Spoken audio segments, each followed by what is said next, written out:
So today I will be dealing with non-parametric tests, and today I will try to cover the first part of non-parametric test, and Sunday I have got another schedule.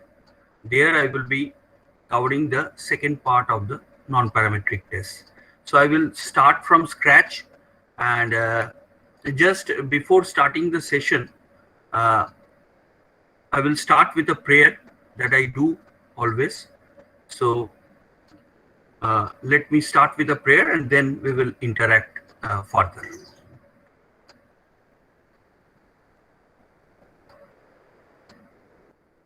Om, lead us from unreality to reality.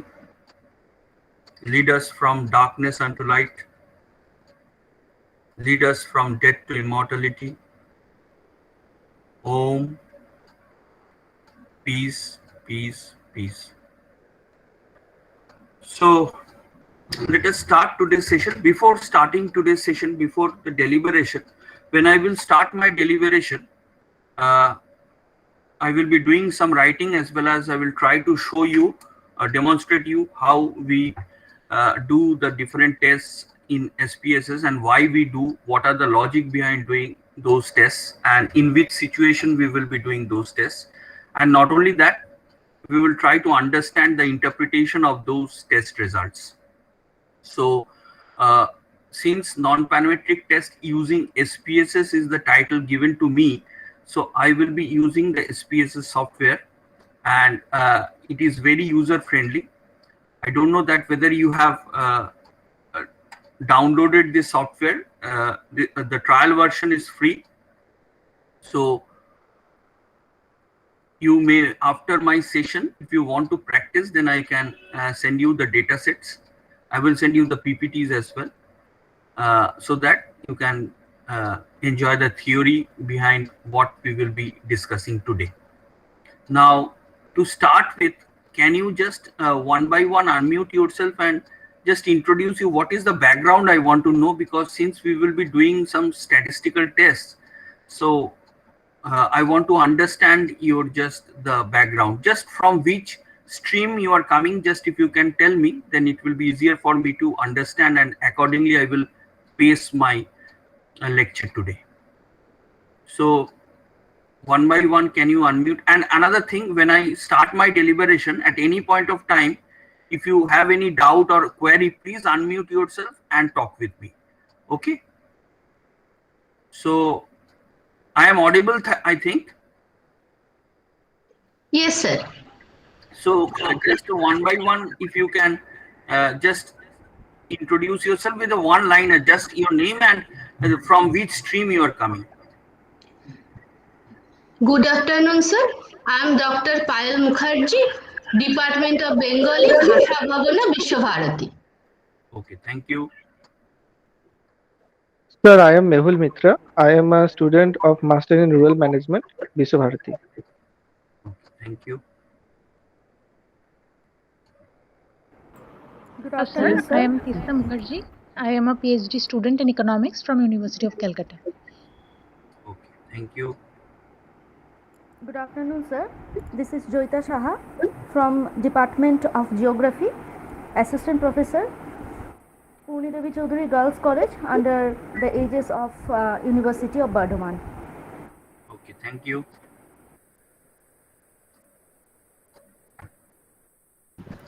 Sir, myself Shubhamoy Kundu, and I'm a research scholar in geography. Thank you. Thank you. Sir, Good afternoon, sir. Myself Purnendu Bhadra. I just completed my graduation in psychology from Calcutta University. Okay, thank you. Myself Satyaprakash Mishra from Central University of Jharkhand in economics, pursuing PhD, sir. Okay, thank you. Good afternoon, sir. My name is Tanushree Chakraborty, and I am PhD scholar from Kazi Nazrul University, Geography Department. Okay, thank you. Good afternoon, sir. Good afternoon, sir. Myself Shanga Raibardhan. I'm an independent public health nutritionist working in the data analysis and program evaluation. Okay, thank you. Good afternoon, sir. My name is Payal Das. I am pursuing a master's degree in rural management from Vishwabharati University. Thank you. Sir, I Good am afternoon. Tanushree Sarkar. I pursuing my master's degree in rural management from Vishwabharati University. Okay, thank you. Good afternoon, sir. I am Snigdha Roy. I am a student of rural management in Vishwabharati. Okay, thank you. Hello, sir. My name is Shudipta Sarkar, and my background is geography. Okay, thank you. So everybody have spoken, I think. Hello. Good afternoon, sir. Hello. Good afternoon, sir. I am Vidya Sagar Kumar. Hello. Yes. Good afternoon. Carry. Hello. We can hear you. Yes, sir. Yeah, Vidya Sagar Kumar from the Bargaon, Pune. Yeah. What is your background? Okay, sir. Oh, I am from Department of Education. I am teaching MEd department. Education department. Okay, thank you. Thank you. Okay, thank you. So, since we will be doing an online session, you know that there may be some technical issues, internet bandwidth issues may be there. So, I will be starting my session just now. And for that, I will be switching off my video. My audio will be on and my screen will be presented to you. So if you have any doubt regarding my session, any queries crop up in your mind, please unmute yourself and talk with me. And otherwise, you mute yourself. Only when it is necessary to raise your queries or any question or any discussion if you want, you just unmute and talk with me. And I will be switching off my video, and at the end of the session, when there will be a question answer session, then I will be switching on my video. Otherwise, since I will be demonstrating my screen just to help the bandwidth issues under the control, so I will be switching off my video. And if there is any internet issue, if you cannot hear me or cannot see my screen, then please unmute and talk with me so that I can take necessary action.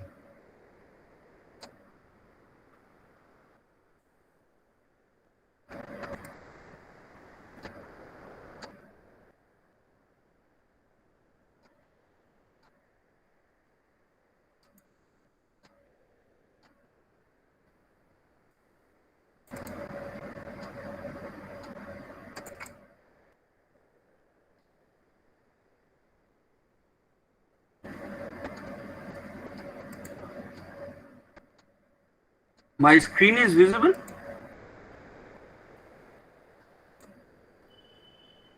Can you see my screen? Yes, sir. Yes, sir.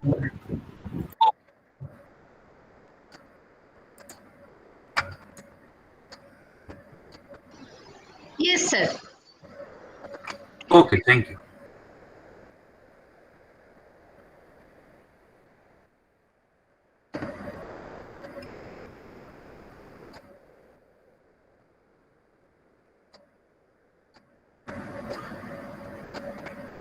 So today we will be covering non-parametric test part 1, and Sunday we will be covering non-parametric test part 2.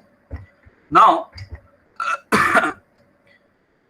what is non-parametric test? First, we need to understand the difference between parametric test and non-parametric test.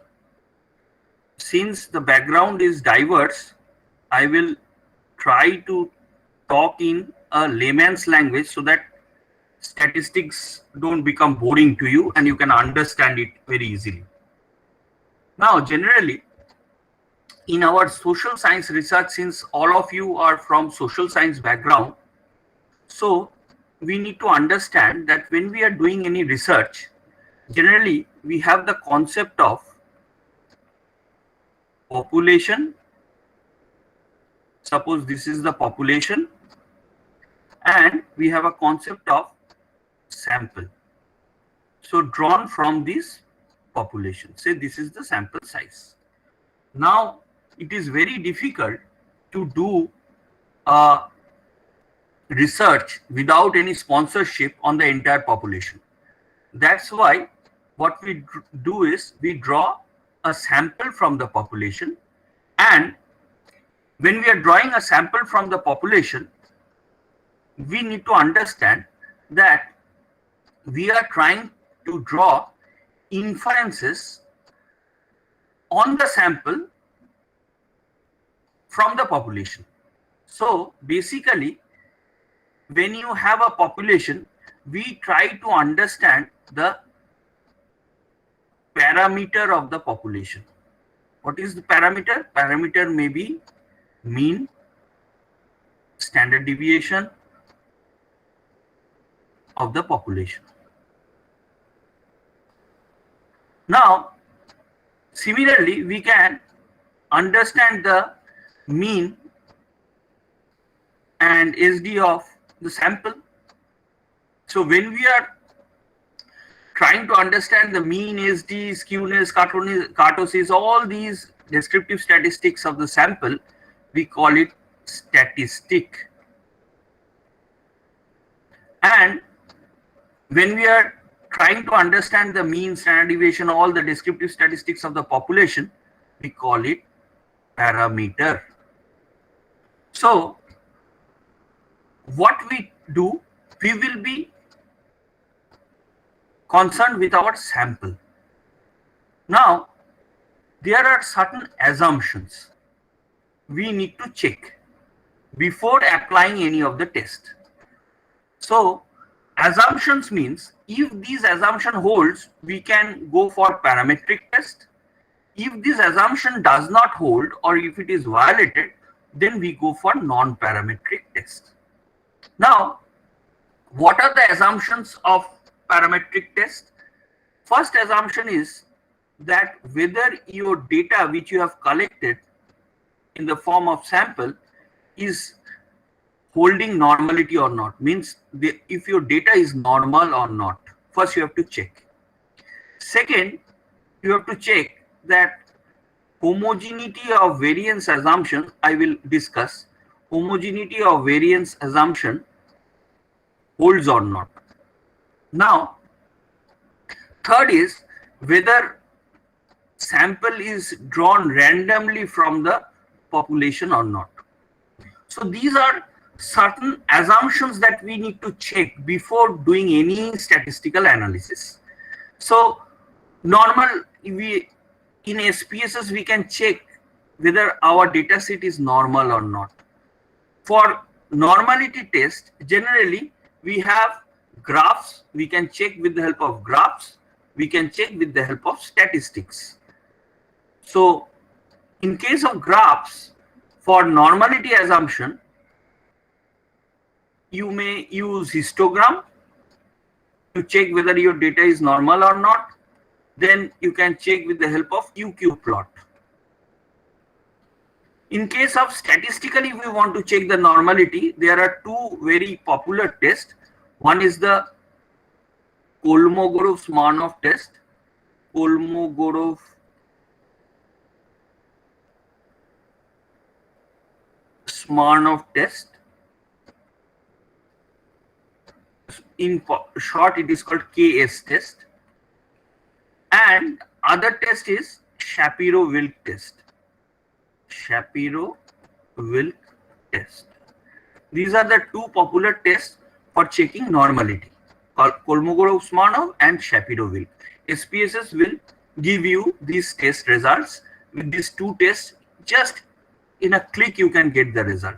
Not only that, SPSS will help you to give histogram, QQ plot in order to check the normality of your data. Now, if your data is normal, then you can go for parametric test.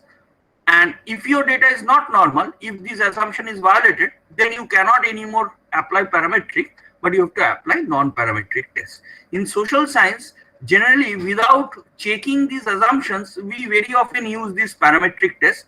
But if this assumption is violated forcefully, if you apply parametric test, then you will get erroneous results. Our research results will be erroneous. So we need to first check the assumptions. We need to test the assumptions. Then only we can think of applying these two types of tests. Similarly, homogeneity of variance assumption is that when you are drawing samples from population, suppose you have drawn 2 samples from population. Now, whether these 2 samples have equal variances or not, that is called homogeneity, means equality of variance. Whether these 2 samples drawn from the same population have equal variances or not. If it has equal variance, then you can apply parametric test. If it is not equal, then you cannot apply parametric test, but you have to apply non-parametric test. So basically, these are the assumptions we need to check, which is very popular before applying parametric or non-parametric test. This is clear to you? Yes, sir. Yes, sir. Sir, I have a question. Yes. Sir, can we check homogeneity of variance through SSPS? Yes, we can check. I will show you one by one. All things, whatever we will talking today, everything can be checked with the help of SPSS. Okay. I will demonstrate one by one. Don't worry. Just try to understand the concept first. Only then we will go on to demonstrate the tests. Yes. Without understanding the concept, if we go, then it will not be fruitful.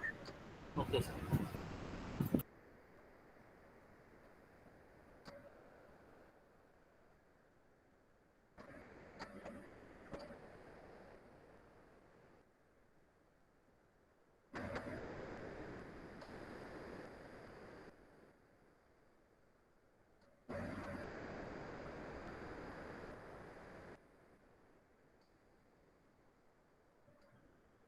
I am audible enough and my screen is visible enough, I think.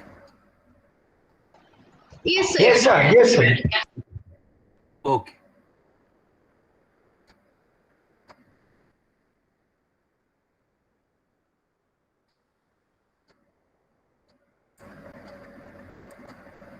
Now,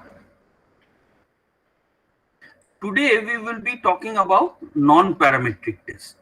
So, basically, non-parametric test and parametric test, we need to understand the difference first.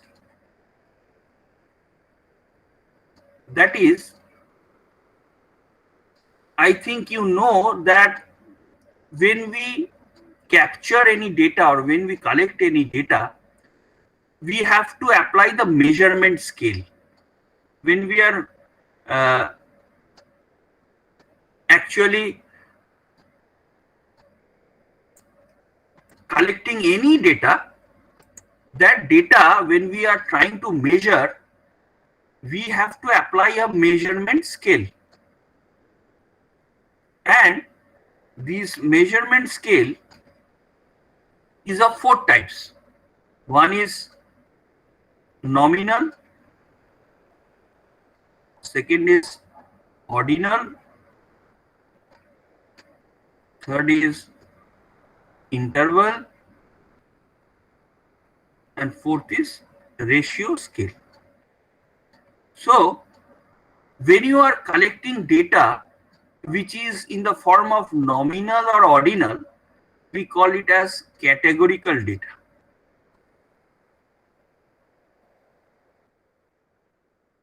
And when you are collecting data in interval or ratio scale, we call it as continuous scale or continuous data. Now, generally, nominal means, say, I am assuming gender. The gender may be male, female. So when you are quoting male as 0, female as 1, it is nominal. Just assigning numbers to understand who is male, who is female. Now, ordinal means you are ranking data, ranking the data. Now, it may be first rank, second rank, third rank, fourth rank, so on. So, when you are ranking anything, it is called ordinal data. When we use Likert scale, you are very familiar with Likert scale data. Likert scale may be 3-point scale, maybe 5-point scale, maybe 7-point scale. So when we are using, say, suppose we are using 5-point scale. So 1, I am writing strongly agree. 2, agree. 3, neutral. 4, disagree. 5, strongly disagree. So when you are using this, we call it as a 5-point scale. So 5-point scale is nothing but ordinal scale data. Now, generally, in case of interval, ratio means you can do ratio with the data. Interval scale means you are using the entire scale. Say when continuous means suppose height, weight, you are measuring. So these are all interval scale data. Basically, when we are applying non-parametric test is applied on categorical data and parametric test is applied on continuous data. This you need to understand. So when you have categorical data, it is better to use non-parametric test. When you have continuous data, it is better to use parametric test, but you have to check the assumptions that I have mentioned: normality, homogeneity of variance. All these assumptions you need to check, and accordingly you need to decide that whether you will be applying parametric or non-parametric test. So this is clear to you? Yes, sir. Yes, sir. Now, what is today's agenda? What we are going to cover today?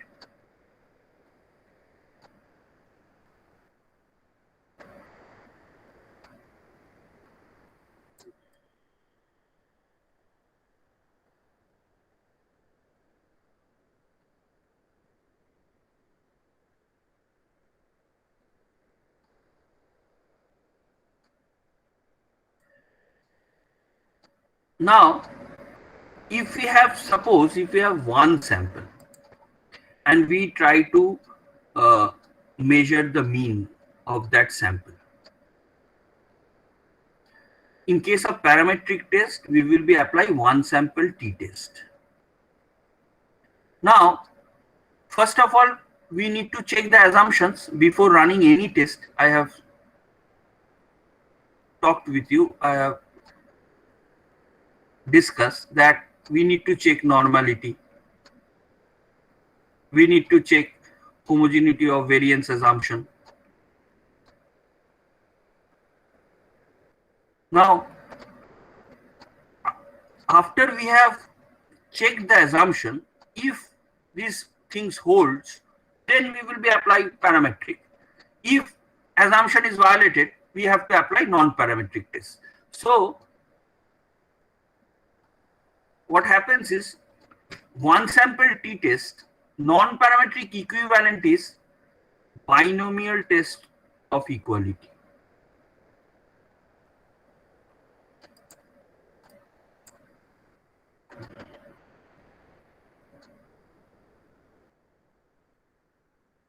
Binomial test of equality. This test is the non-parametric equivalent of one sample t-test. Then, in case of two sample tests, we apply two sample. If the sample are independent, we apply two sample independent t-test, just to compare the mean of the two samples. Now again, if this assumption, parametric assumption does not hold, then the non-parametric equivalent of two sample independent t-test is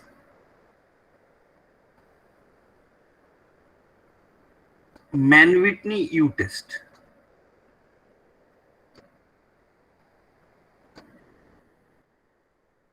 Again, suppose your two samples are dependent on each other. Then we apply paired t-test. Now again, if the assumption does not hold, we will not be able to apply paired t-test. What is the non-parametric equivalent of paired t-test? It is Wilcoxon signed rank test. Wilcoxon signed rank test. Again, suppose you have more than two samples. If you have more than two samples, you cannot anymore apply t-test. Then you have to go for ANOVA. So if we have, say, three variables or three factors, if we have three samples, more than two samples, say we apply one-way independent ANOVA. Now again, if the assumption does not hold, then the non-parametric equivalent of one-way independent ANOVA is Kruskal-Wallis test.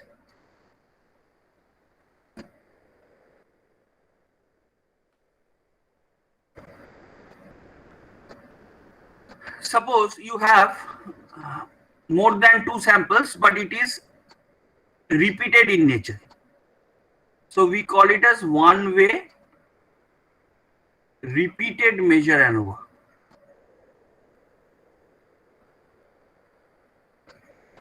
Again, similarly, if the assumption does not hold, we have to check the assumption. Then the non-parametric equivalent of one-way repeated measure ANOVA is the Friedman test.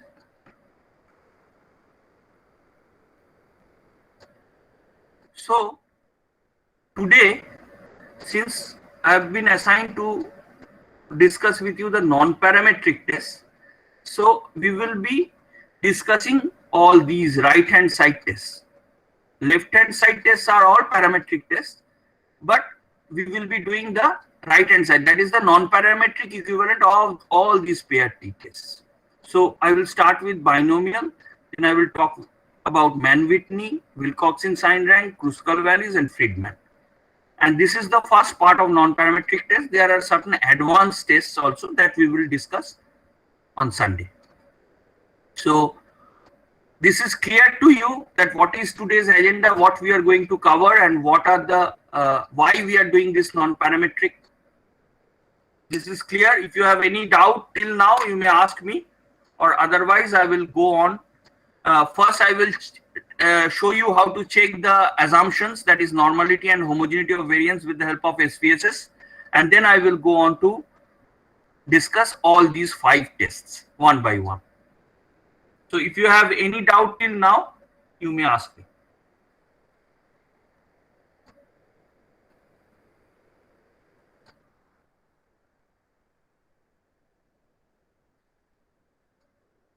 I think I am audible. Yes, sir. Yes, sir. So till now, if you have anything to ask, you may ask me, or otherwise I will proceed. No, sir. You will proceed.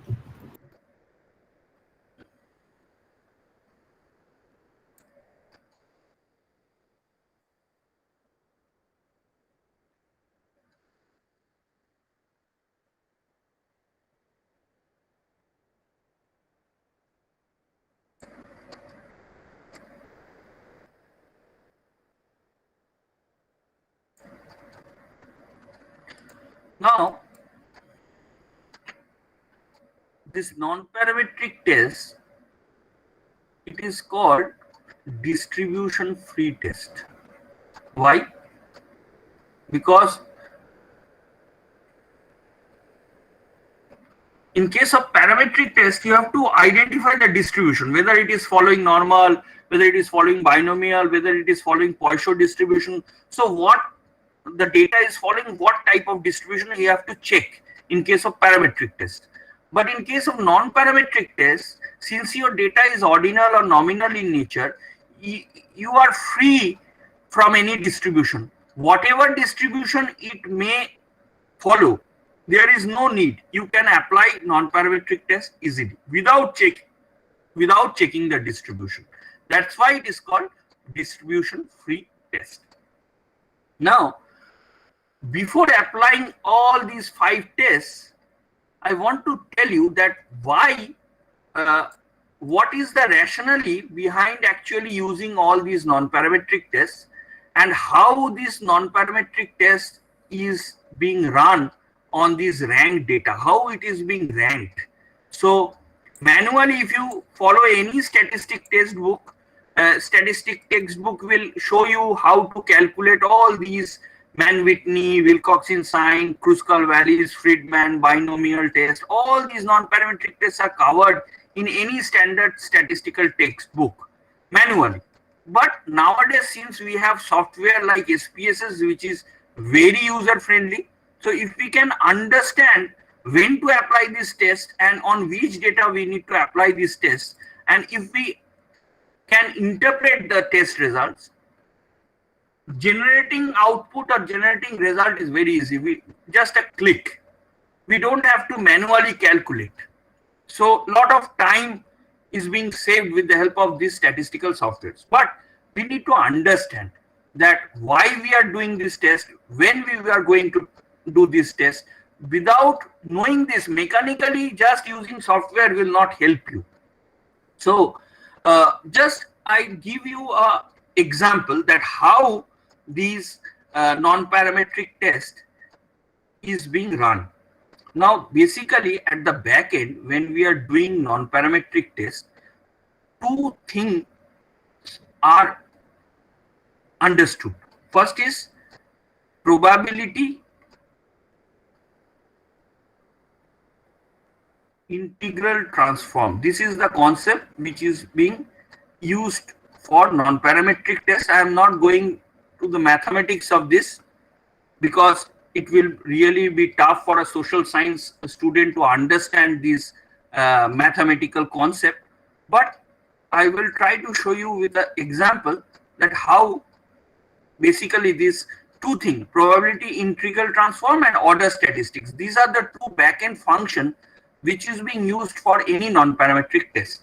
Now, just to make you understand in a layman's word, what is order statistics? Generally, suppose, say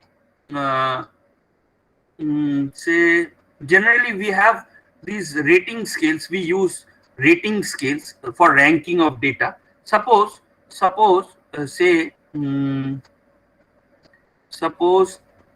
we are television viewers. A researcher is asking television, trying to capture television, say, viewers' preference on a 0 to 10 point scale. So a researcher wants to understand the television viewers' preference. Now, for that, he or she have identified that there are 4, say, programs. Suppose 4 programs, soap opera in a television. In a television channel, soap opera program is being run. Then there may be certain programs which are documentary in nature. I'm just showing you a hypothetical example in order to make you understand the order statistics. So soap opera, say documentary, then say action adventure films, or programs, and say for students there are current affairs program. So these are the 4 types of programs being run on television. Now, as I say, suppose as a television viewer, number 1, you are being asked to rate these 4 types of programs on a 0 to 10 point scale. So suppose X or 1 viewer is giving, say, a rating. Soap opera, he gives 8. Then say documentary, he gives 3. Then say action adventure, he likes most, give 9. Current affairs he did not like, so given 1. Then second viewer is being asked. Second viewer, say suppose is giving soap opera 6, documentary say 5, action adventure say 7, current affairs say 4. Now you are applying the order statistic. What non-parametric test will do? Non-parametric test will actually convert this rating into ranks. So highest rank who will get? Who will get the highest rank? Action adventure. So say 4 out of 4 programs. Then next is soap opera 3, documentary 2, current affairs 1. So this is the ranking given.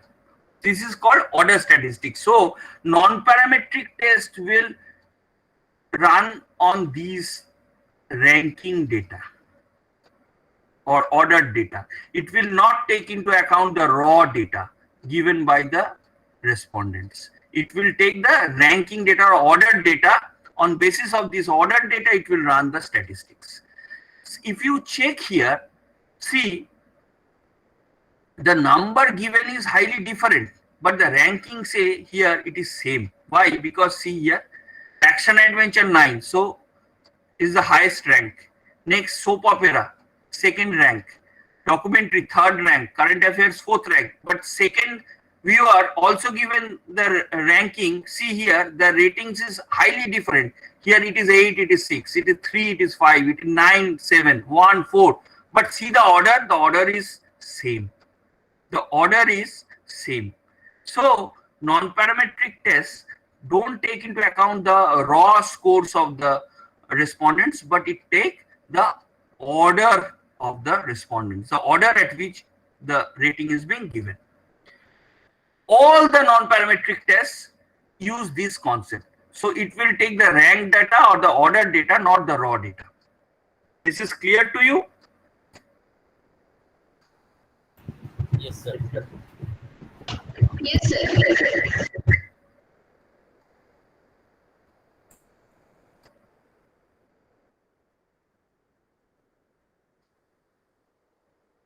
So any doubt or query or anything to ask, you may ask me, or otherwise now I will go into SPSS to deal with all these tests. We will frame the hypothesis and we will try to test the hypothesis, whether we will accept or reject the null hypothesis, and what will be our conclusion, what decisions we should take on the basis of these tests.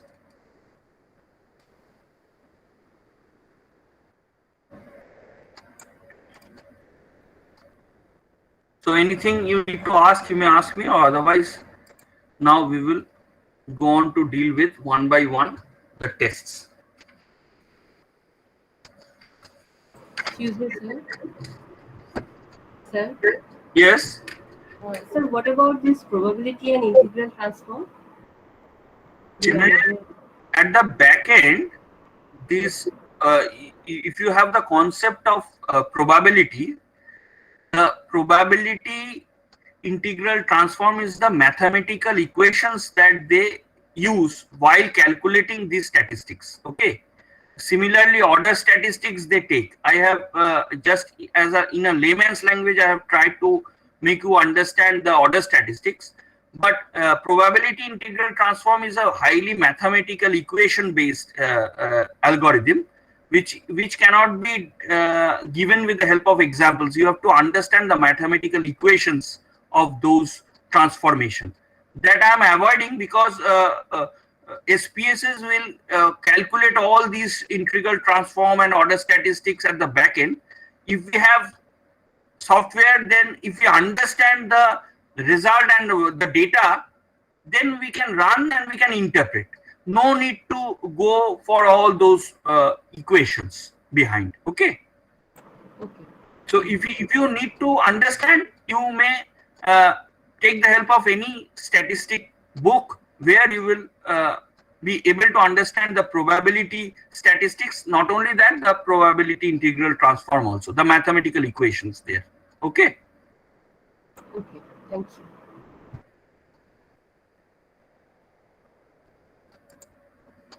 Now let us start with this binomial one sample t-test.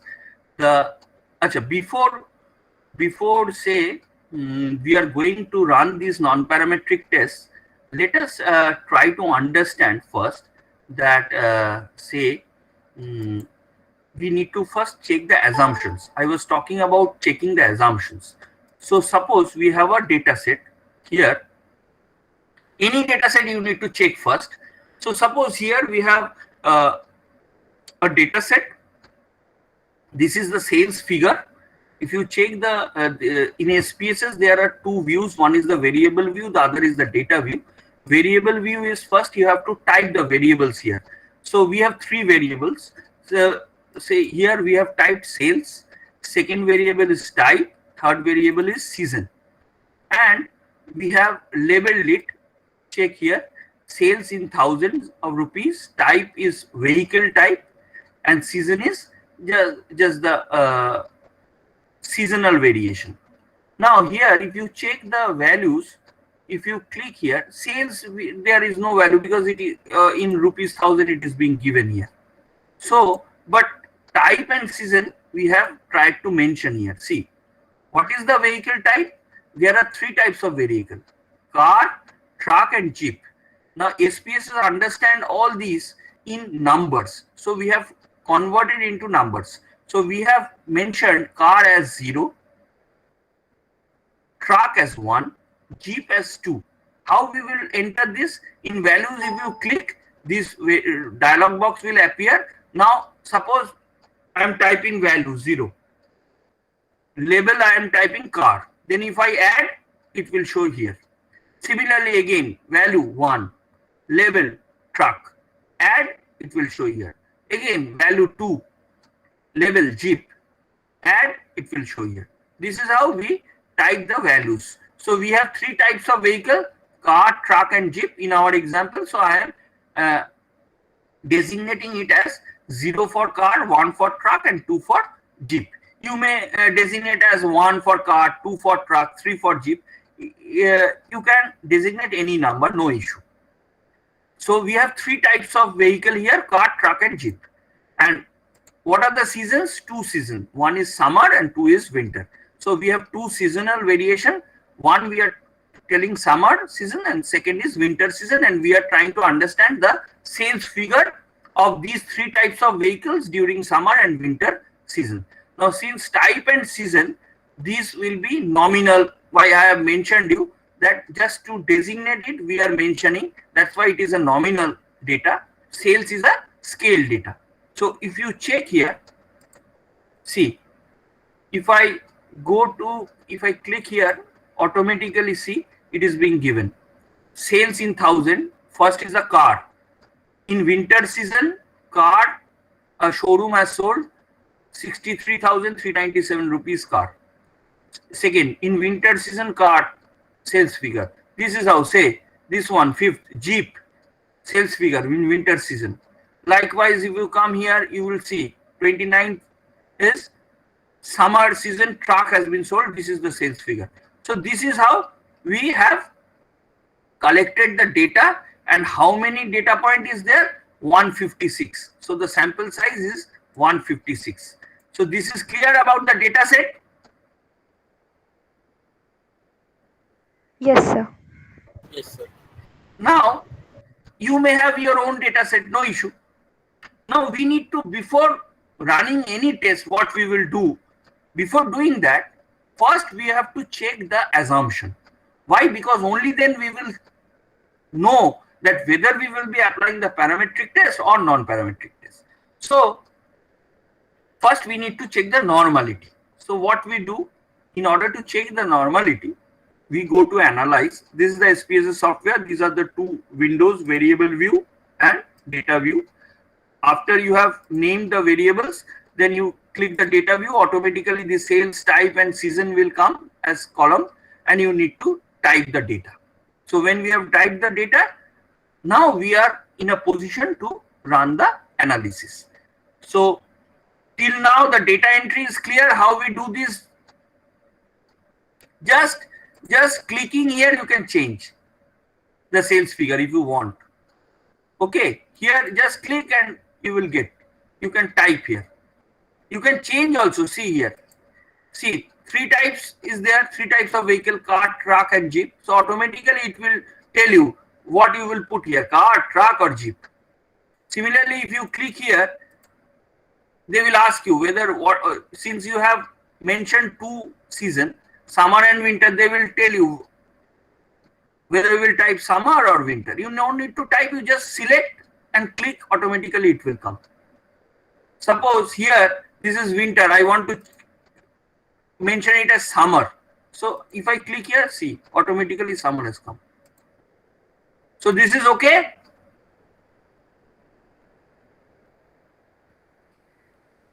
Yes, sir.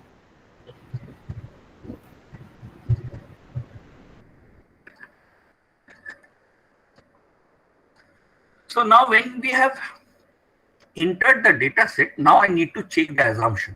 So how we need to check the assumption? Just note it down. We are going to analyze. Any analysis will be done under this analyze button. If we go to analyze, then there we have a descriptive statistics option. So under analyze, under descriptive statistics, we need to choose this explore. So analyze, then go to descriptive statistics. Under descriptive statistics, if you go to explore and if you click this explore, this dialog box will come. Now, I want to understand that whether my sales data is normal or not. So I put this sales data under dependent list, and after I have chosen my sales data in this dependent list, I need to run the normality test of these sales figures. So I will click statistics, and in statistics I will descriptive, automatically it will be chosen. I will not change it. Confidence interval, if you want 99%, you can put 99, but generally we put 95. So 5% level we check. So it is 95, it's okay. Now if you want to check whether you have outliers or not, some extreme values of sales or not, then you click outliers. Because when you do any analysis, you need to check that whether you have some extreme values or not. Because extreme values will make your statistical results violated. So we need to check the outliers and we need to remove those outliers. That is the maximum values from our data set. So I am checking outliers here. If you click continue, then we need to check the plots. Here I have already mentioned that in case of when you check normality, you can check with the help of statistics, you can check with the help of graphs or plots. So histogram is the plot, or histogram is the graph which we use to check normality of our data set. Under box plot, we no need to check box plot, so I'm putting it none. I need histogram, and I need to check the normality plots with tests, because automatically if I check this normality plot, QQ plot will be given. So I mentioned that there are 2 types of graphs through which you can check the normality of your dataset in SPSS. One is histogram, the other is the QQ plot. If you check the normality plot with test, on QQ plot will be given by SPSS. So I have checked these 2, and I click continue. Under options, exclude case list files is okay, no need to change anything, just click continue and just click OK. See here how many data points we have. 156, no missing values is here. We have chosen the variable sales in thousands. Now here see, since we have checked outlier, so sales in thousand, highest value and lowest value has been given. So from here you can see that the highest sales was 84,594, and if you check the lowest sales was 57,280. So So this is how, with the help of outlier, you can understand the lowest as well as the highest value. Now we need to check the normality. So here, if you check the test for normality, I was talking about Kolmogorov-Smirnov test and Shapiro-Wilk test. If you check the statistic given, if you check the significance value. If you check the significance value, you see it is giving, both test is given 0.000. Now, I am telling you that how you need to check for KS test, that is the Kolmogorov-Smirnov test of normality, and Shapiro-Wilk's test of normality. These are all the normality tests. The thumb rule of checking is that what is the p-value? You need to check. If p-value is less than 0.05, then you reject the null hypothesis. And if you reject the null hypothesis, it means that data is not normal. Means the data is not normal data. So normality assumption is violated. If your p-value is greater than 0.05, then you cannot reject the null hypothesis. Otherwise, you accept the alternative hypothesis. So we can say our data is normal. So what is the thumb rule? What is the thumb rule of checking? The thumb rule of checking is the p-value. If your p-value is less than 0.05, then your normality assumption is violated. Your data is not normal. And if your data is not normal, you cannot apply parametric test. You have to apply non-parametric test.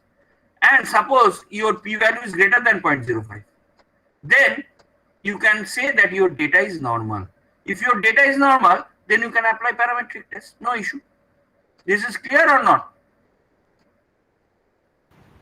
Clear, sir. Clear, sir. So now you check the output. See here. What is the Kolmogorov-Smirnov result? 0.000, means it is less than 0.05. Not only that, it is less than 0.01 also.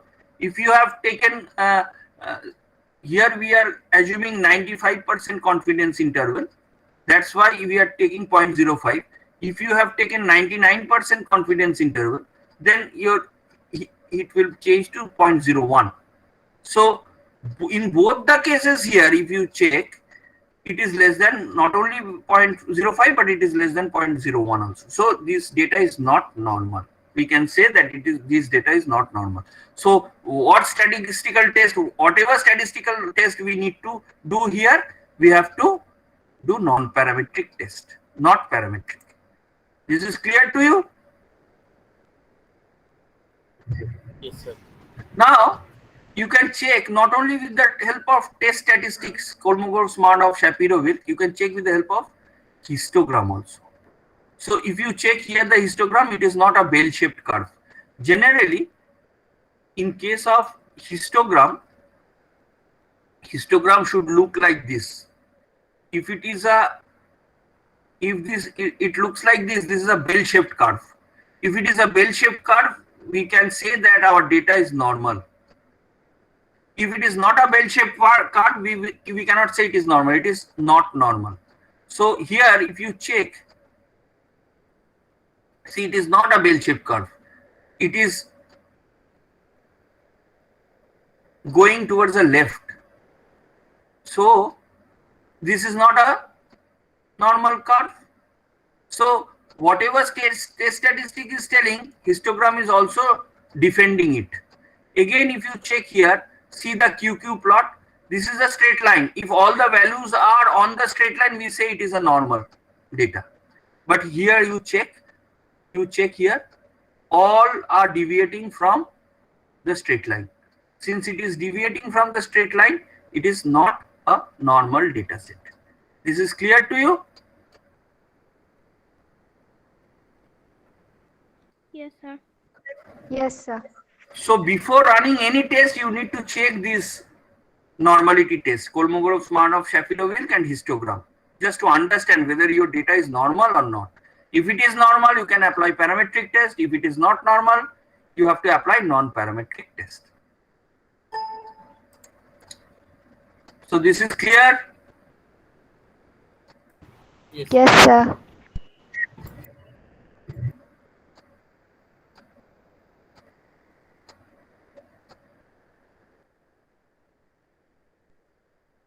Any doubt at any point of time, please feel free to ask me. Just unmute yourself and raise the issue.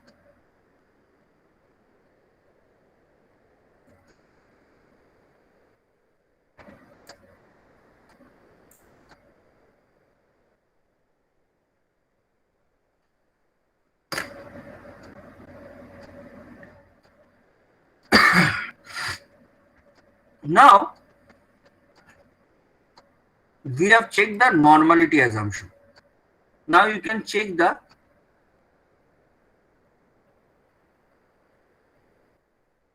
homogeneity of variance assumption as well.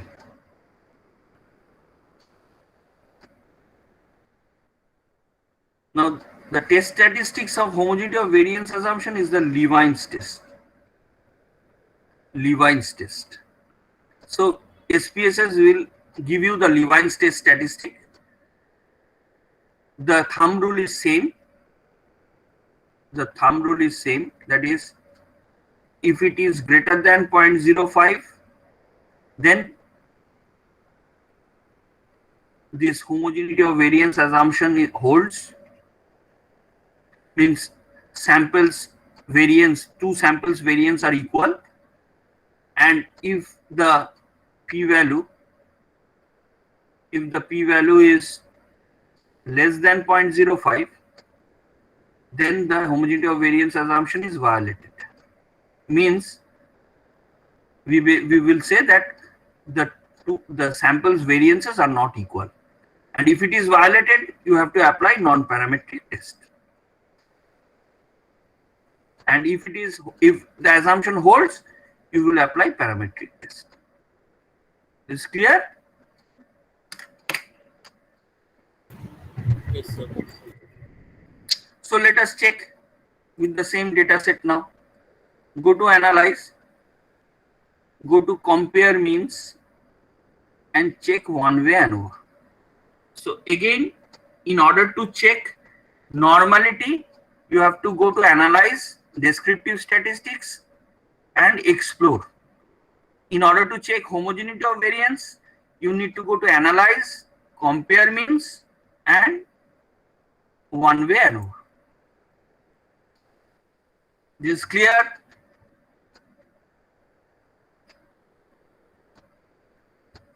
Till now it is clear? Yes, yes, sir. Yes, now, sir. We need to check our sales figure. So we are putting sales under dependent list. Sales is the dependent variable here. And factor, you may choose vehicle, you may choose season. Suppose I am choosing season under factor.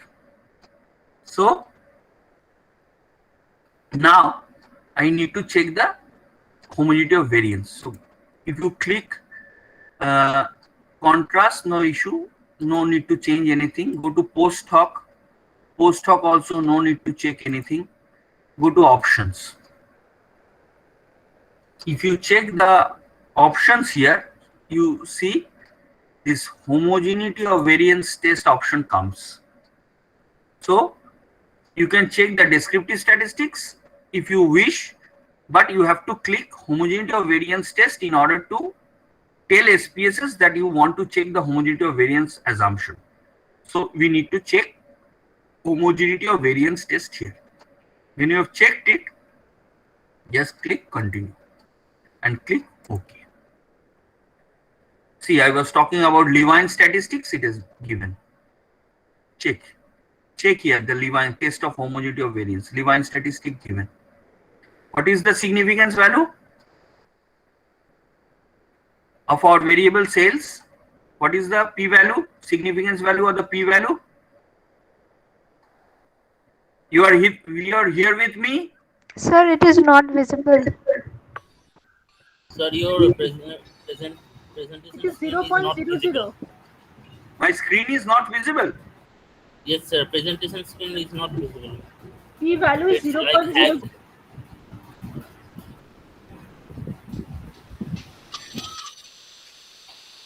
Now can you see my screen? Sir, we can see your screen, but it's the same. I mean, the screen got stalled. I mean, it's hanged. I think it's not. I mean, we can't It's still, see sir. anything. Okay, let me copy this one.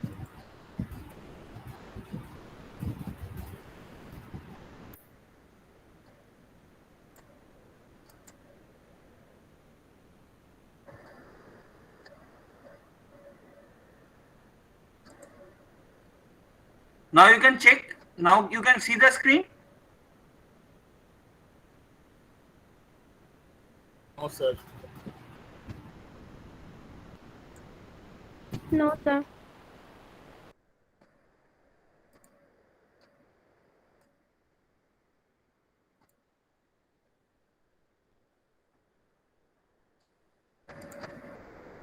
Now it is visible. No, sir.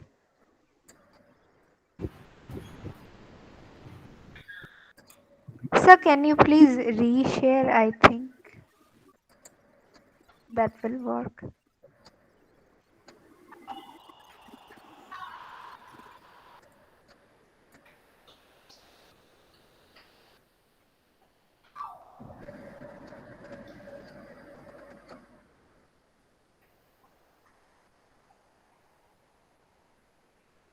Can you see the screen now?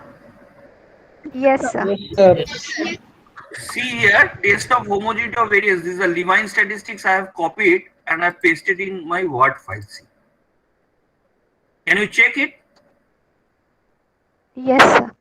So if you check here, see the Levine statistic is being given. If you check the significance value, what is the significance value? The p value is 0.00. so if the p value is less than 0.05, we can say Yes, sir. Yes, sir. It's not. It will be rejected. so. Normality, so homogeneity of variance assumption is violated.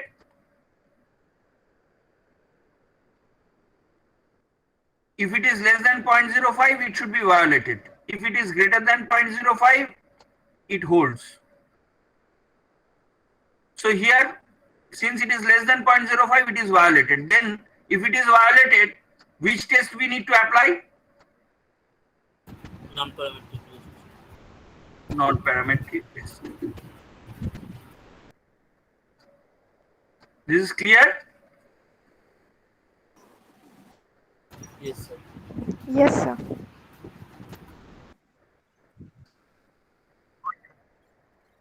So Yes, this sir. is how we check the assumptions, the normality as well as the test of homogeneity of variance assumption. So first you need to check, then you need to apply, then you need to think that what is the result and what we should do. If our assumption does not hold, we need to apply non-parametric test. If our assumption holds, we need to apply parametric test. So this is clear?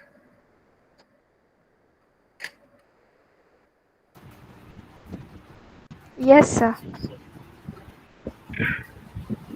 Yes, sir. So we are taking just a 2 minutes break for a drink break, 2 minutes, 2 to 3 minutes. Then I will come back and I will start with the non-parametric test. Okay? Okay, sir. Sure, sir.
Hello, Dawasankar sir.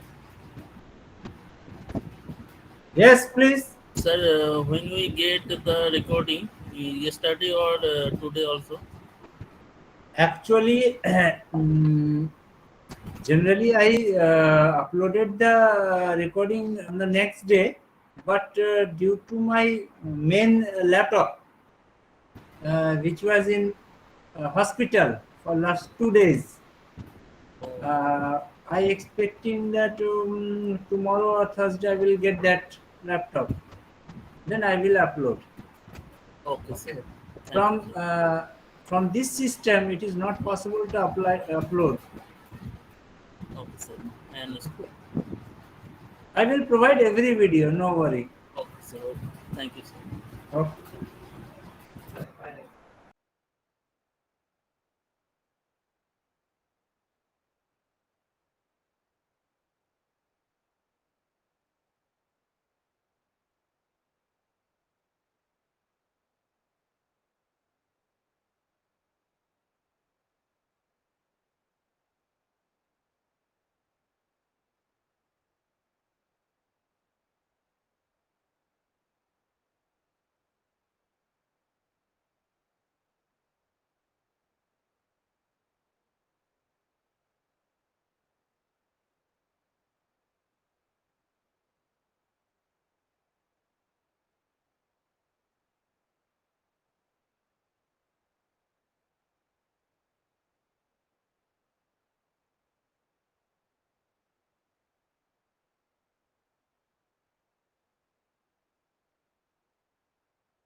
So let us resume after the break.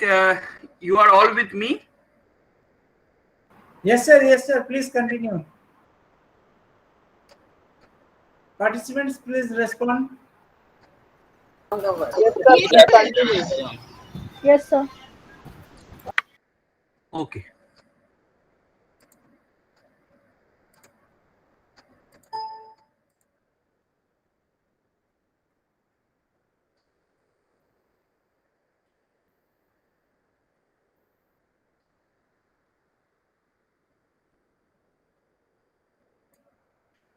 Now here, this is the data set that we are going to run the binomial test of equality. Now first we need to understand the data set, the story behind the data set, and why we are going to check the binomial test of equality, and what are the hypotheses and how we need to check.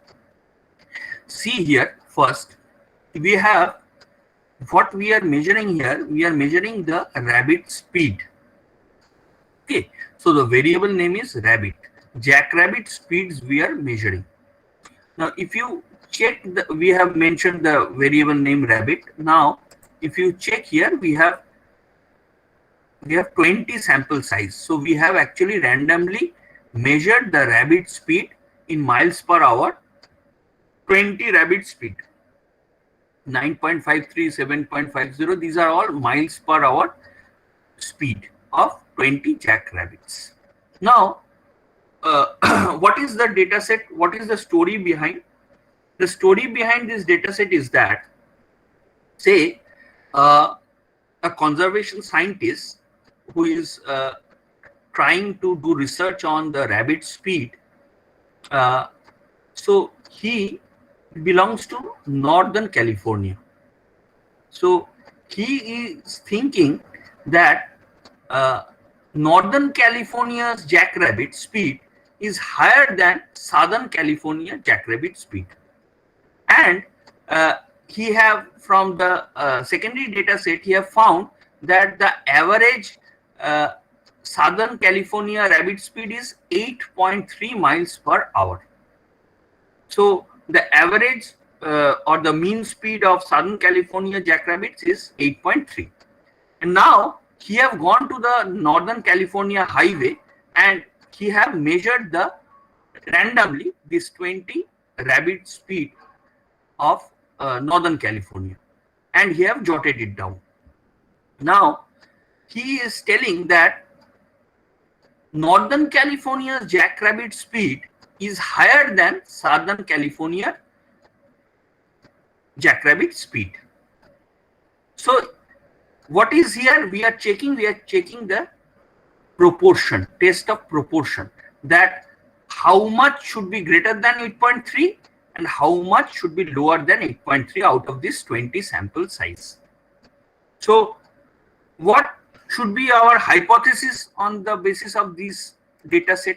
What should be our hypothesis? Can anyone tell what should be our hypothesis? The hypothesis is the Northern Californian rabbits run faster than the Southern Californian rabbit. Okay. So we frame the hypothesis. Actually, binomial test of equality is at equality of proportion. So we may write like this. More proportion of rabbits from Northern California will be. Yes, I am writing what you are saying. I am writing here. Say the proportion of Northern California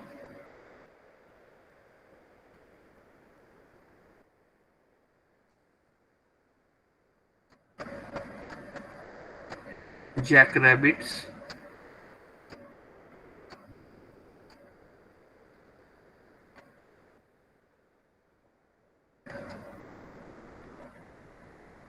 running above and below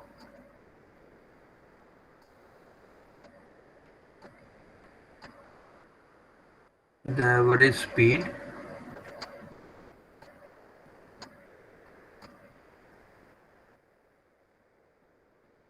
of the Southern California jackrabbits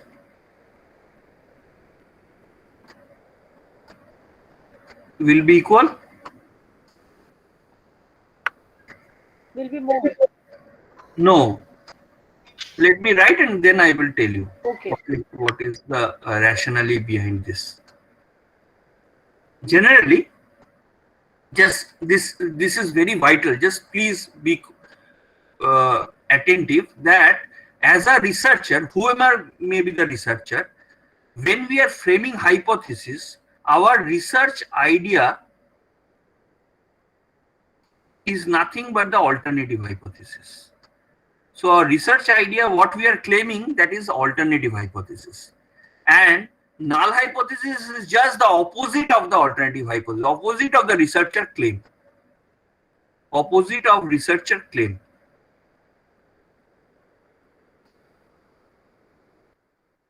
And researcher claim or idea is the alternative hypothesis. So always as a researcher, we try to reject the null hypothesis. Why? If we can reject the null hypothesis, then we can say that our idea is good or correct.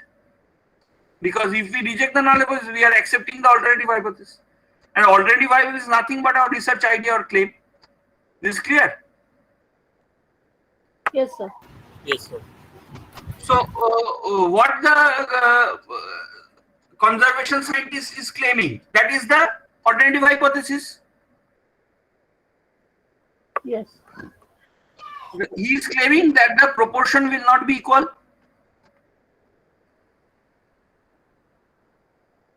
Will not be equal.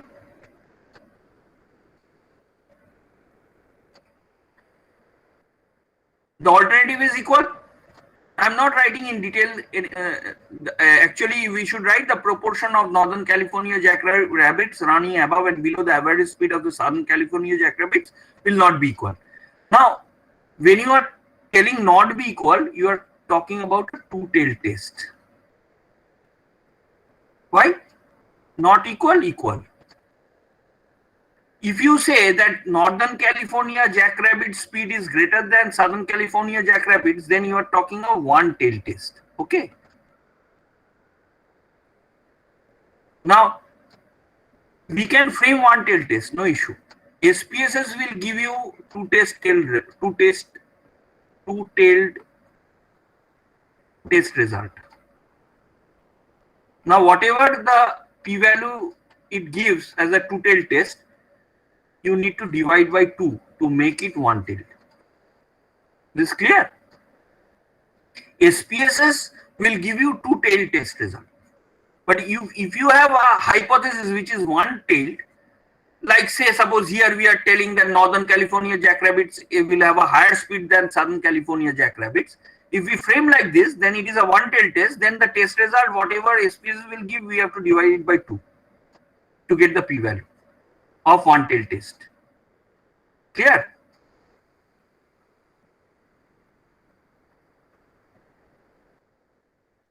This is okay? The hypothesis? Yes, sir. Yes, sir. Now, when you have framed the hypothesis, now you need to check with the help of your data set. Now, how you do it? How you do this? So let us go to the data set. Here is our data set. So we go to analyze. Since this is a non-parametric test, so analyze under non-parametric test, come to non-parametric test, analyze non-parametric test. Under legacy dialogues, see here binomial test is given. Can you check? This is clear how we select the test? Yes, sir. So just click binomial test. See the jackrabbit speed variable we have to bring under test variable list box. Acha. What is the cut point? What is the average speed of Southern California jackrabbits which we need to check with? Can you remember? 8.3. So we need to put 8.3 here under cut point. The test proportion will be 0.55. It is equality test. So equal means 0.50. This by default it will come, no need to change. This is clear till now? Yes, sir. Just Yes, now sir. click OK. You will get the result. See. Jackrabbit speed have been divided into two groups. The total 20 sample size has been divided into two groups. See here, less or equal to 8.3 is 9 of them. 9 jackrabbits have a speed of less than or equal to 8.3, and out of 20, 11 of them has a greater speed than 8.3. So the proportion value is 0.45 and 0.55. And if you check the exact significance two-tailed test, it is 0.824. 0.824. So we write here what we should do from a 0.824, how we will conclude. Can anyone say?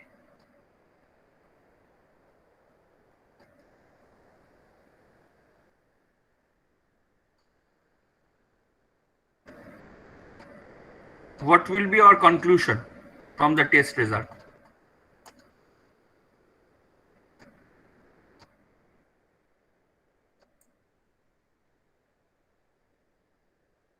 How we need to conclude?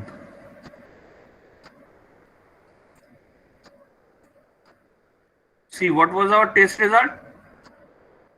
Exact signal two-tailed is 0.824. So our p-value is 0.824, which is greater than 0.05. Is clear or not? We can't reject the null. So we cannot reject the null hypothesis. Alternatively, we can say we have to accept the alternative hypothesis. And what is our alternative hypothesis? The proportion is not equal. Rather, we may say that Northern California jackrabbit speed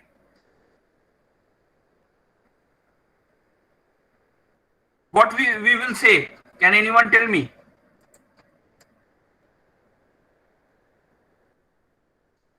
Since it is 0.824, it is greater than 0.05. So if it is less than 0.05, we reject the null hypothesis. Since it is greater than 0.05, we cannot reject the null hypothesis. We actually, I have written wrong. We actually Sir, I have just one doubt. Here we accept the alternative hypothesis. Yeah, sir, we accept the null hypothesis. No, see, if we reject null hypothesis, it means we are accepting alternative hypothesis. And if we cannot reject null hypothesis, what does this mean? We are accepting null hypothesis. If it is less than 0.05, then what we do? We reject null hypothesis.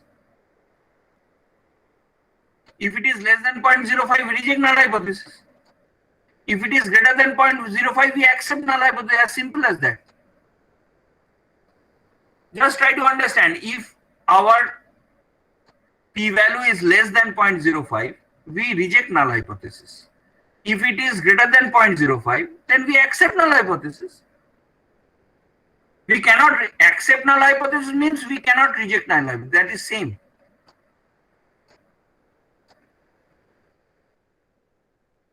Getting my point or not? Yes, sir. Yes, sir. So what should be our conclusion then? We are accepting alternative hypothesis here since our value is greater than 0.05. So what we will say, what will be our conclusion? That the proportion is Not equal. Not equal. no, proportion is equal, or null hypothesis is proportion is equal. Alternative hypothesis was proportion not equal.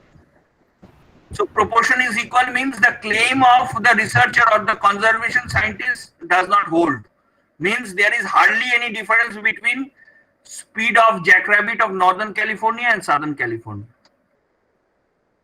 This clear? What the conservation scientist was claiming, that Northern California jackrabbits is higher than Southern California jackrabbit speed, but when we check with the help of our statistic, it is statistically insignificant. The claim is insignificant. If it would have been less than 0.05, it would have been significant. Since it is greater than 0.05, it is not significant. Means his claim is not fruitful. We cannot accept his claim. His claim is rejected. That's why we have accepted the alternative hypothesis. This is clear? So always the researcher idea may not hold. That is the statistics. Na? Statistics will tell you that whether the researcher idea is good or bad, or correct or incorrect. We may claim anything, but statistically we have to prove. This is okay or not? Any doubt you may ask me again.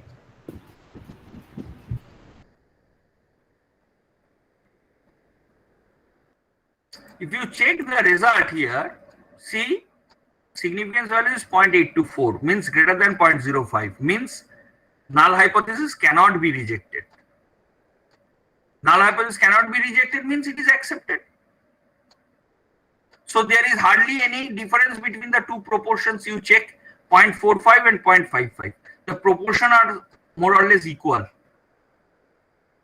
Clear? Yes, sir.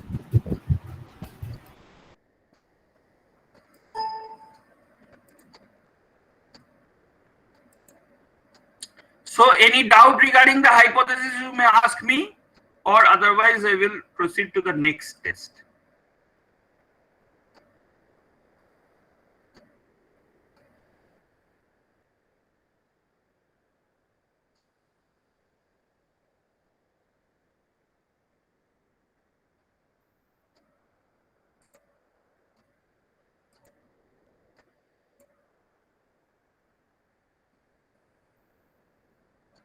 Now,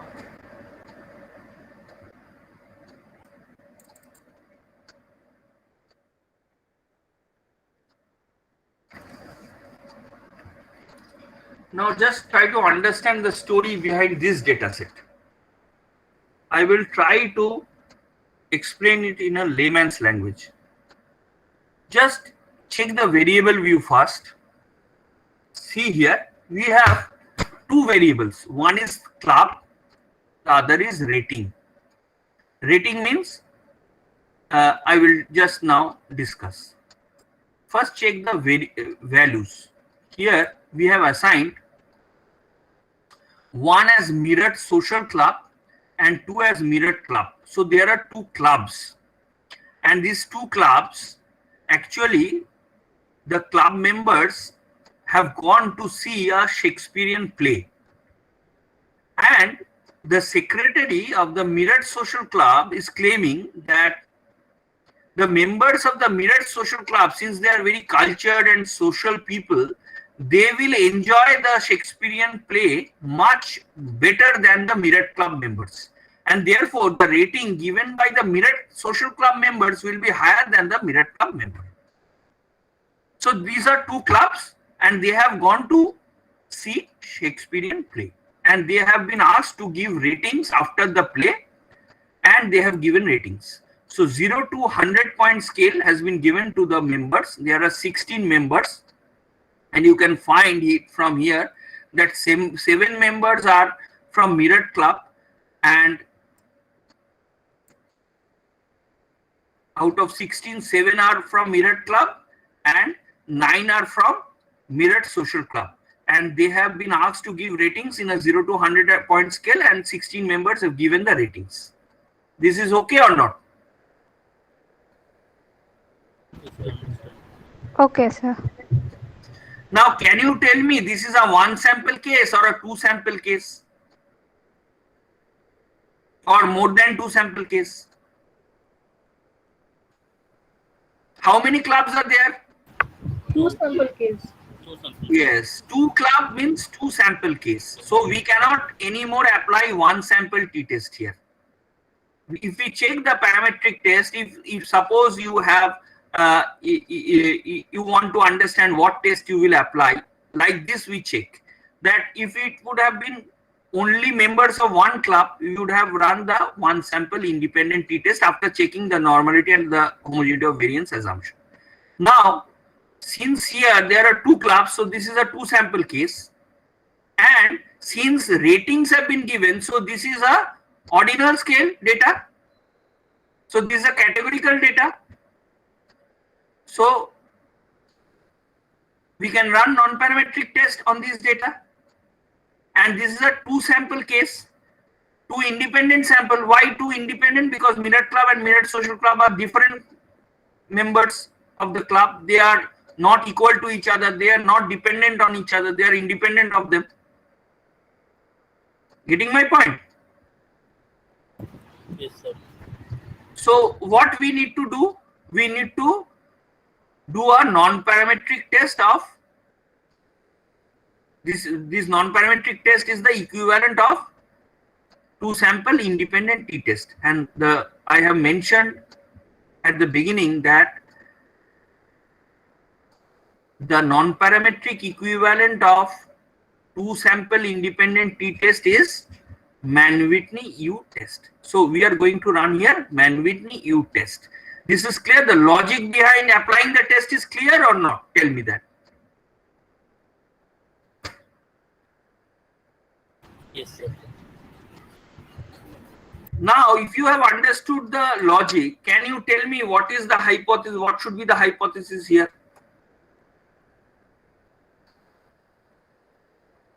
What should be the hypothesis, alternative and null hypothesis?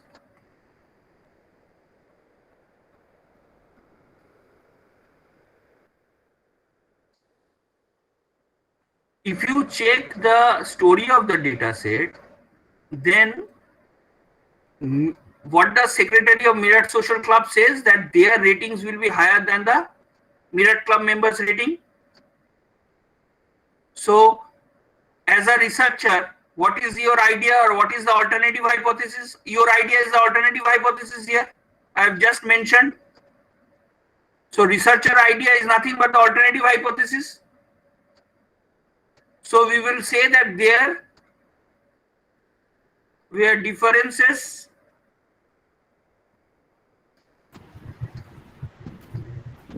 between the group's rating, yes, sir, or between the club's rating.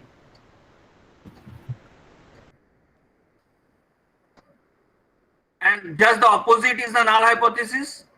What would be the null hypothesis? There were no differences between the club's rating.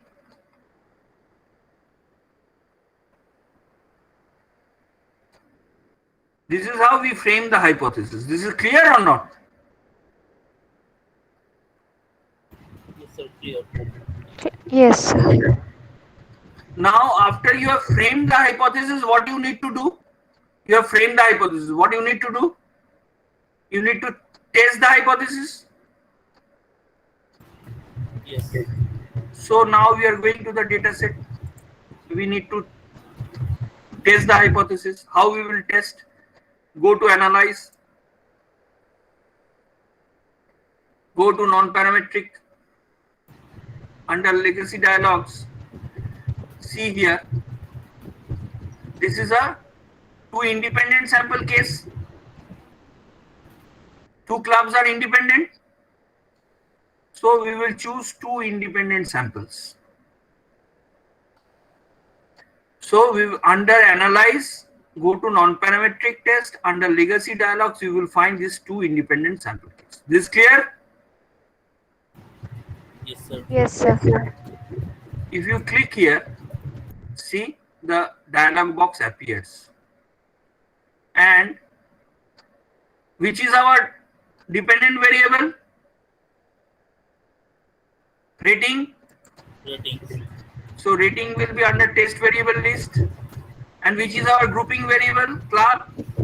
So bring under grouping variable the club. See here question mark is being given because SPSS understands in number. So we have to define groups. Under define groups, how many groups we have? Two. Two we have. Here, two. Continue. Here, which test we are going to check? Mann-Whitney U, by default it is being given. See, can you see this Mann-Whitney U? Yes, sir. So we click it and we click OK. See here, the result has been given. Now we need to interpret the result.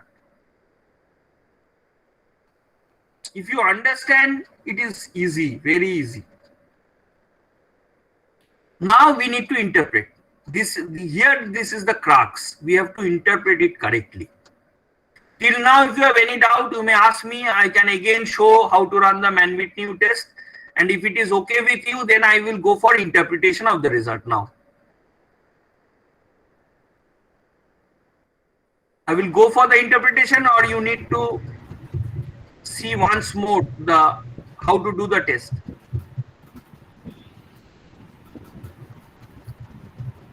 Sir, interpretation. Okay. So, just if you check here, there are 16 members. Out of 16 members, 9 members are from Meerut Social Club and 7 members are from Meerut Club. If you check the mean rank or the average rank given by all the members, you can see the mean rank of Meerut Club is just 5 and the mean rank of Meerut Social Club is 11.22.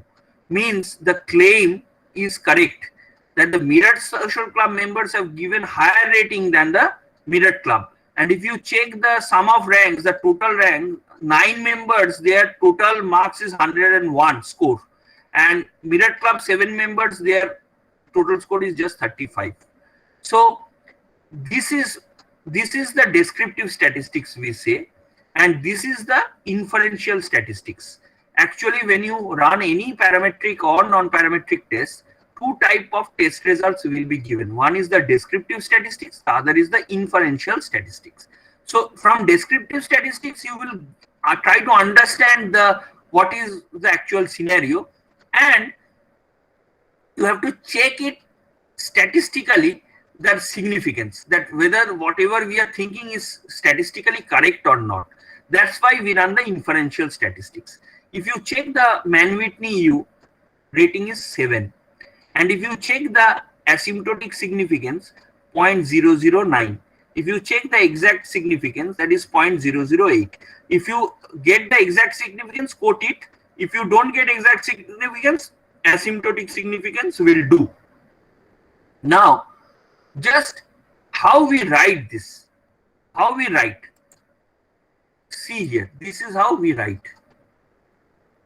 What is the statistic? Mann-Whitney U. U is equal to 7. What is the degree of freedom? See, degree of freedom not given because degree of freedom will be 1 by n minus 1. 2 clubs, so 2 minus 1 is 1. No issue. Mann-Whitney U is 7. What is the exact significance? Say suppose we are taking exact significance. Why it is being given? So 0.008. So p-value is equal to 0.008, which is less than 0.05, which is less than 0.05. Yes, sir. So whether we will accept the null hypothesis or reject the null hypothesis.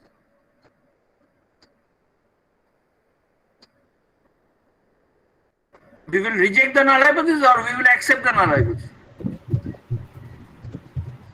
Reject. Reject the null hypothesis. Good. We will reject the null hypothesis. And we will accept the alternative hypothesis and say that there were differences between the club's rating. Now, this is a two-tailed result. This is a two-tailed. I was talking about if you want to convert a two-tailed into one-tailed, you have to divide this p-value by 2. So if you check, can you tell me what will be the result here? 0.008 by 2. Can anyone tell me? 0.004.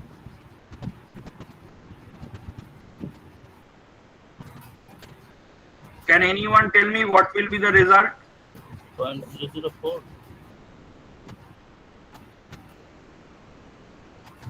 0.004. Correct.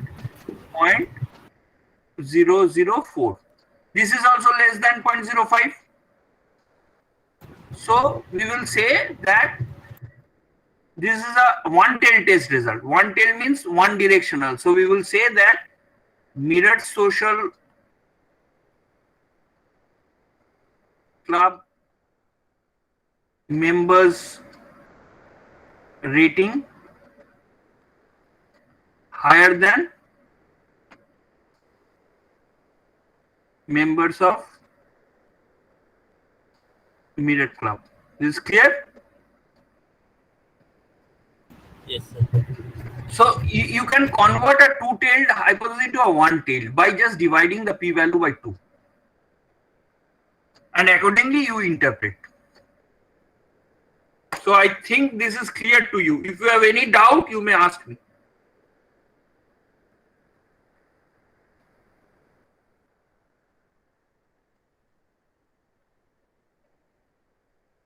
Any doubt?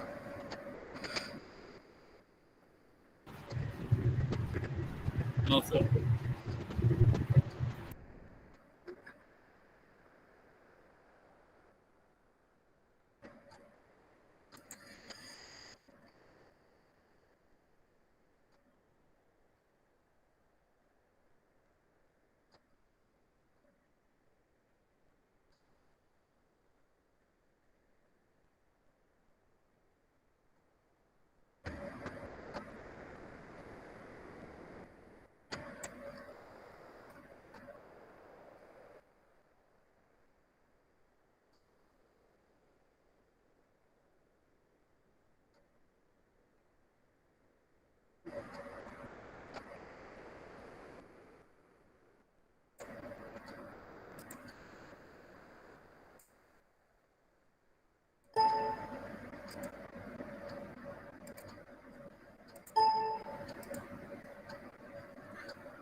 Now, we go into discussing the non-parametric equivalent of paired t-test.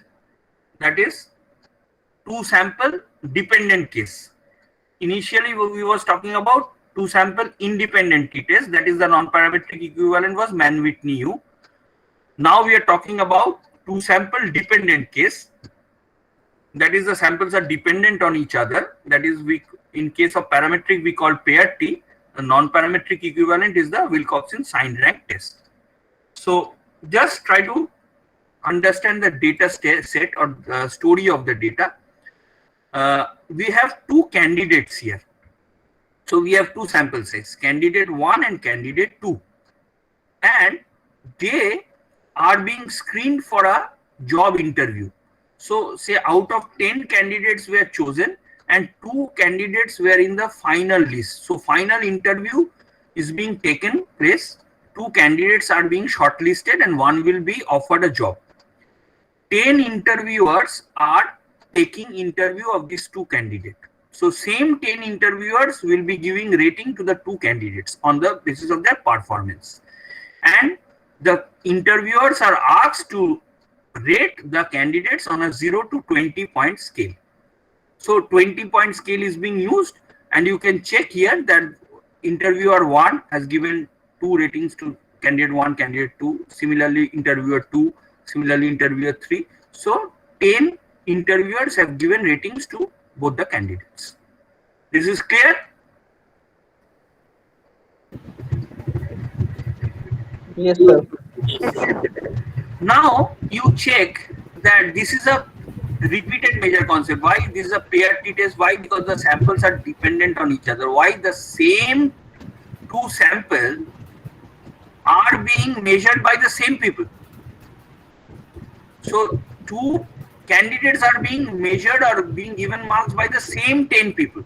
That's why it is a case of paired sample.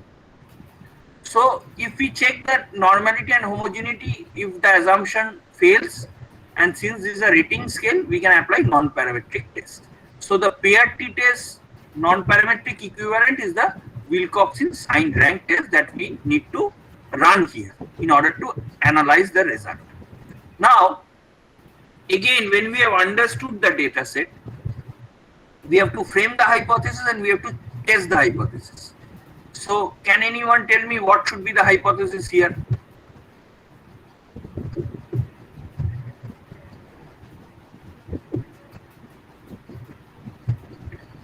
The researcher's idea is that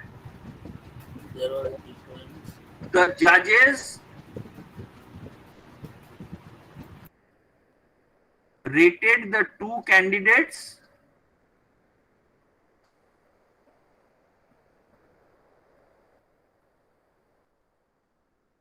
significantly differently?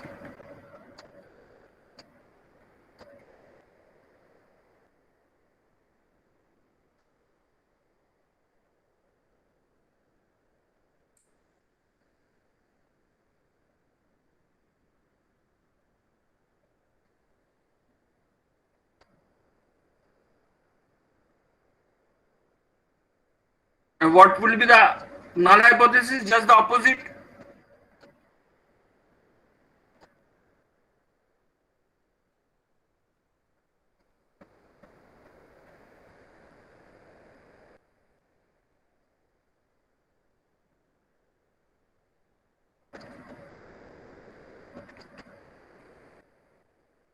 This is clear or not?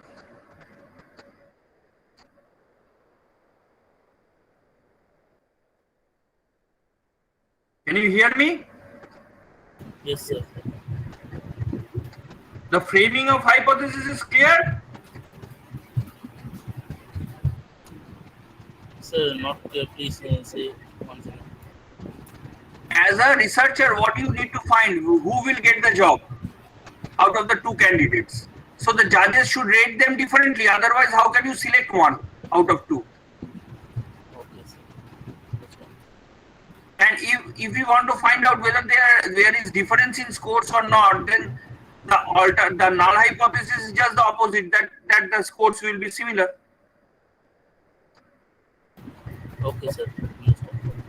Now we need to test this.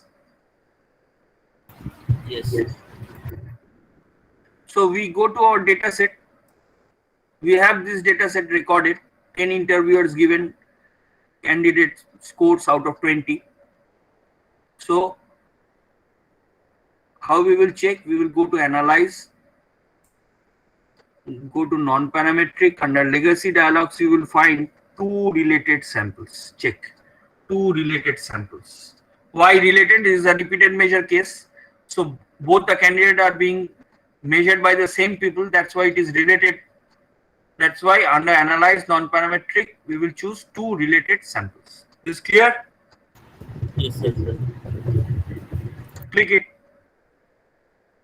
You will get the dialog box. So you need to click Control and bring two at a time here. Candidate 1 and candidate 2. Now, when you have brought it, see here, we need to check this Wilcoxon sign rank test. Why? Because it is a two related sample test. Non-parametric two related sample case is the Wilcoxon sign rank test.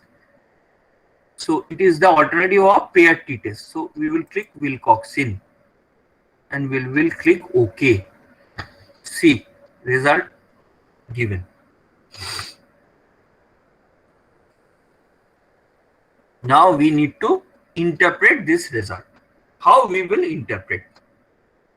So this is clear to you. I will proceed with the interpretation.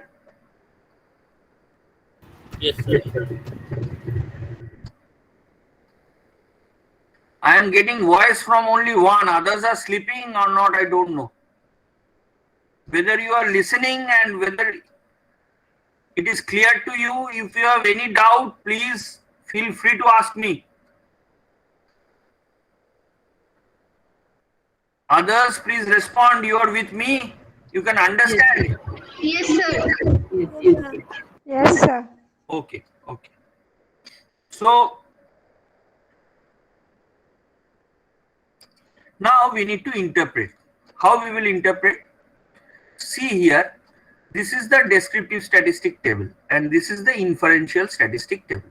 First, we should describe the first table. Here, if you check, SPSS has taken candidate 2-1 in the first place, candidate 1 in the second place. That's why it is telling candidate 2 minus candidate 1. So, if you check the result, you see one is ties. Ties means one interviewer has given same score to both the candidate. Out of 10 interviewers, one has given tied, 7 has given candidate 1 greater than candidate 2, that's why negative rank, and 2 of them have given candidate 2 greater score than candidate 1, that's why it is positive rank. Now just need to understand that we cannot take into consideration the ties. In case of non-parametric test, when you are ranking, if there is tie means no value. Why? Because it is not creating any difference. Tie means same. So both the candidates are getting same score. Then how you will generate the difference? So if there are more ties, then non-parametric test is not good. So if there are less ties, then it is good. So here out of 10 only 1 tie, so it is good.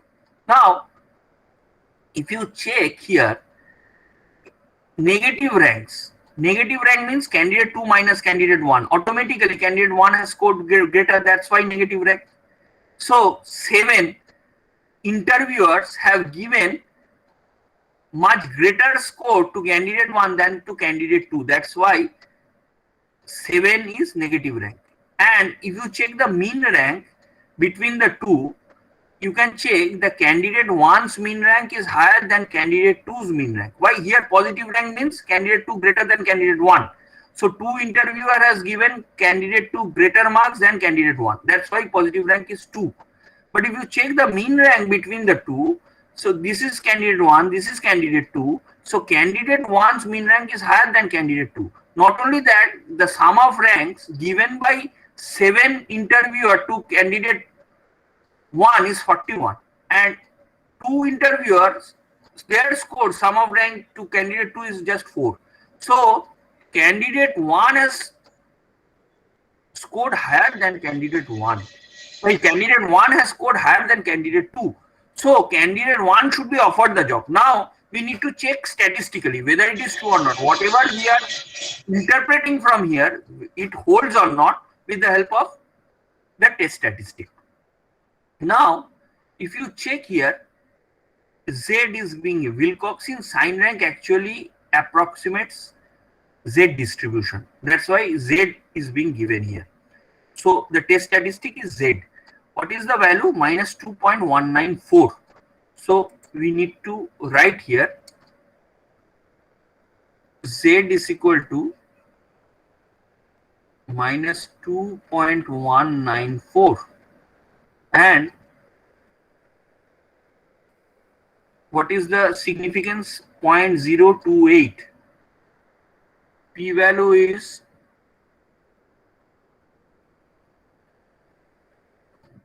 0.028.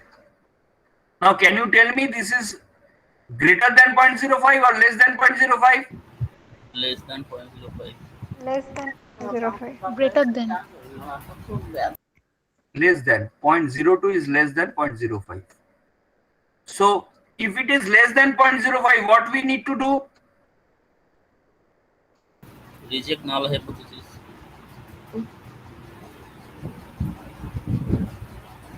So Accept alternative hypothesis. So what will be our conclusion? The judges rated the two candidates significantly differently. And now if you want to convert it into a one-step test, divide it by 2, what you will get? 0.014.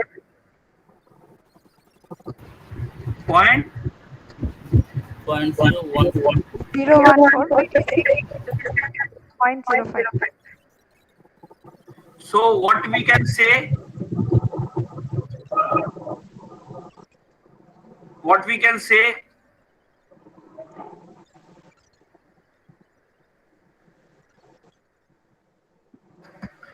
If it is a say one-tailed hypothesis, what we will say? 0.014 is less than 0.05. Yes. So we will say that Reject null hypothesis. Yes, then we will say that candidate 1 have scored higher than Candidate 2.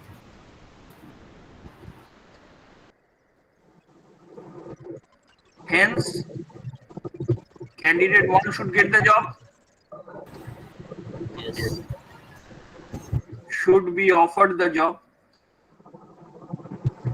Sir, may I ask one question? Yes. Sir, can you show the SPSS result once more?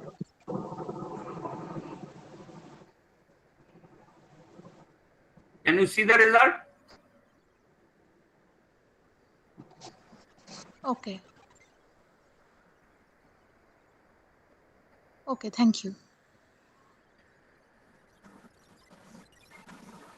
By default, SPSS has taken candidate 2 in the first place, candidate 1 in the second place. That's why negative rank means candidate 1 score is higher than candidate 2. Positive rank means candidate 2 score is higher than candidate 1. But if, say, SPSS have taken candidate 1 minus candidate 2, then negative rank means candidate 2 score is higher than candidate 1. Positive rank means candidate 1 score is higher than candidate 2. This is how we interpret, okay?